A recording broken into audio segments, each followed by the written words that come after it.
What's good, y'all? Welcome back to the lab. For today's video, I'm going to be going over how I shot Vietnam with the Sony Xperia 1 Mark IV.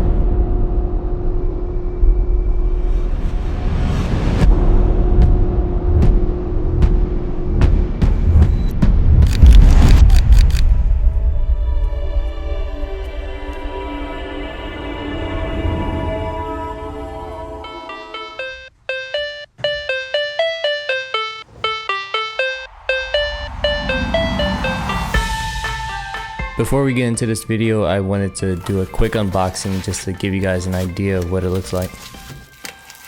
The packaging itself is super clean. As we open it up, there's nothing else in the box aside from the phone. And I was pretty surprised by that. There's no charging cord and there's no plastic. This is my first time getting my hands onto an Xperia phone, and I was really impressed by the build quality and just the way that the camera looks. We decided to go to Vietnam because they finally lifted the 14-day quarantine. Before the pandemic, Jay and I would always try to make an annual trip to Vietnam, and it's just something about going back home to the motherland that really just means everything to me.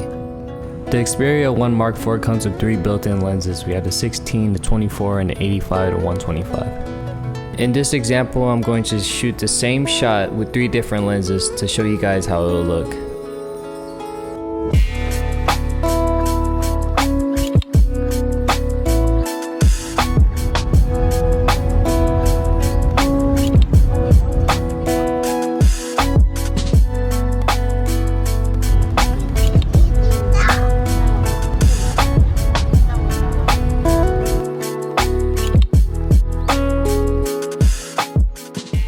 Throughout this film, you'll probably notice that I use this technique a handful of times because I don't like using external lenses and I like keeping my approach super minimal.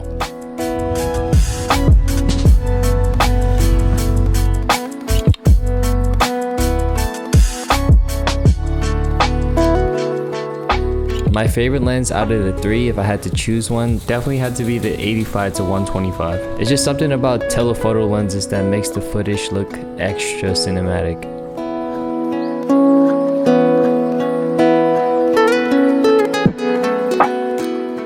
Pro tip for when you're traveling to Vietnam is to get a local SIM. These end up costing less than 10 bucks for the month.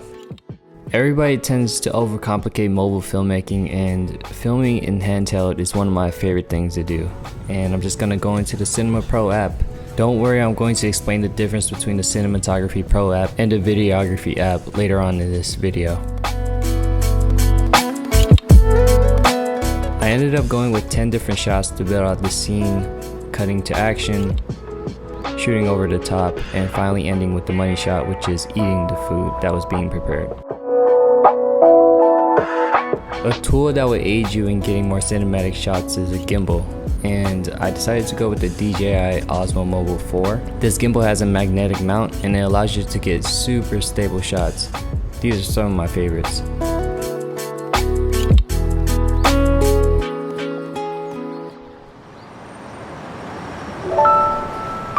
I think one of the coolest things about this phone is the simple fact that it shoots 120 frames at 4K on all of the rear lenses.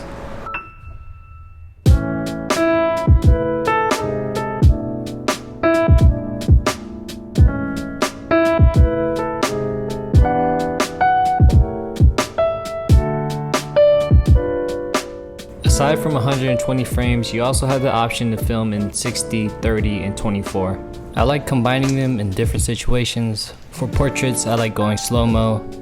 If I know I want to capture sound as well as grab a slow-mo clip, I would film in 4K 60.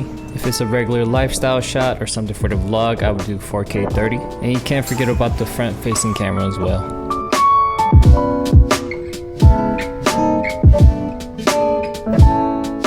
If I know I want to grab a shot that's 4K 120 that plays back in slow motion, I would go into the Cinema Pro app. In here I got full control of the ISO, frames per second, and also the lenses. If I wanted to grab a shot that was more lifestyle where I had to worry less about the settings, I would use the Video Pro app. The fastest way to the regular camera app is on this right side, and you just tap it. I like to use this button in situations where I don't have that much time to grab a shot, and I could just use that as a shortcut.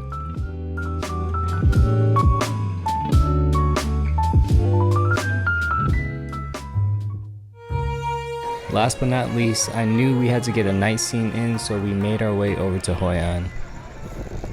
I pushed the ISO to about 1600 and I was pretty surprised with the results.